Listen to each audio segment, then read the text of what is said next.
نحمده ونصلي على رسوله الكريم أما بعد فأعوذ بالله من الشيطان الرجيم بسم الله الرحمن الرحيم سورة البقرة 197 بسم الله الرحمن الرحيم الحج أشهر معلومات حج چند مہینے ہیں جو معلوم ہیں فمن فرد فیہن الحج فلا رفث ولا فسوق ولا جدال فی الحج، پھر جو ان میں حج فرض کر لے تو حج کے دوران نہ کوئی شہوانی فعل ہو اور نہ کوئی نافرمانی اور نہ کوئی جھگڑا۔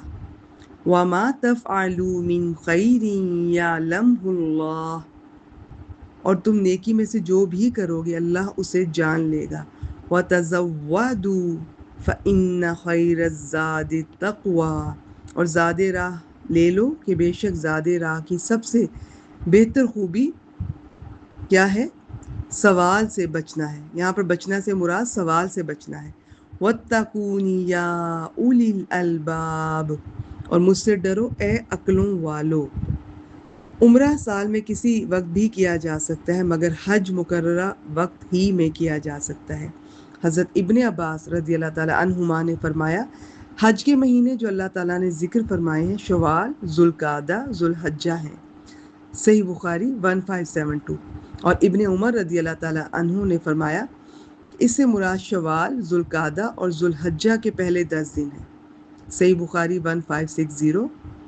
اس سے معلوم ہوتا ہے کہ حج کا احرام حج کے مہینوں کے سوا دوسرے مہینوں میں نہ باندھا جائے۔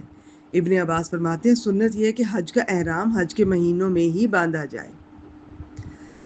اور یہ جو ہے فمن فرد فیہن الحج، حج کو اپنے آپ پر فرض کرنا یہ ہے کہ حج کی نیت کے ساتھ احرام باندھ لے اور زبان سے مکمل جو اس کے الفاظ سنت سے ثابت ہیں وہ ادا کرے۔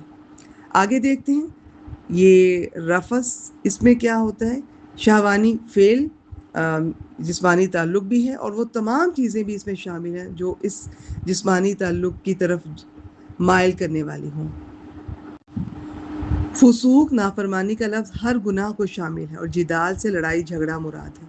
حضرت ابو ہریرہ بیان کرتے ہیں کہ رسول اللہ صلی اللہ علیہ وآلہ وسلم نے فرمایا جس نے اس گھر کا حج کیا اور دوران حج میں یہ رفث اور فسوق نہیں کیا وہ اس دن کی طرح گناہوں سے پاک لوٹے گا جس دن اس کی ماں نے اسے جنا تھا۔ صحیح بخاری 1819۔ اور یہ زاد راہ، ابن عباس نے فرمایا اہل یمن حج کرتے تو زاد راہ نہیں لاتے تو کہتے تھے ہم توکل والے ہیں، پھر جب مکہ میں آتے تو لوگوں سے مانگتے پھرتے، تو اس پر اللہ تعالیٰ نے یہ آیت نازل فرمائی۔ صحیح بخاری 1533۔ ایسا توکل اللہ پر نہیں بلکہ در حقیقت لوگوں کی جیبوں پر ہے۔ فرمایا زاد راہ لے لو، اس کا فائدہ یہ ہے کہ سوال سے بچ جاؤ گے، اور ظاہری زاد کے ساتھ دلی زاد سفر کا سامان کہہ لیں، ضرورت کا سامان، تو دلی زاد بھی ضروری ہے جس کی بہترین صورت تقوی یعنی اللہ کی نافرمانی سے بچنا ہے۔ آیت سے دونوں معنی مراد لیے جا سکتے ہیں۔ وآخر دعوانا الحمد للہ رب العالمین۔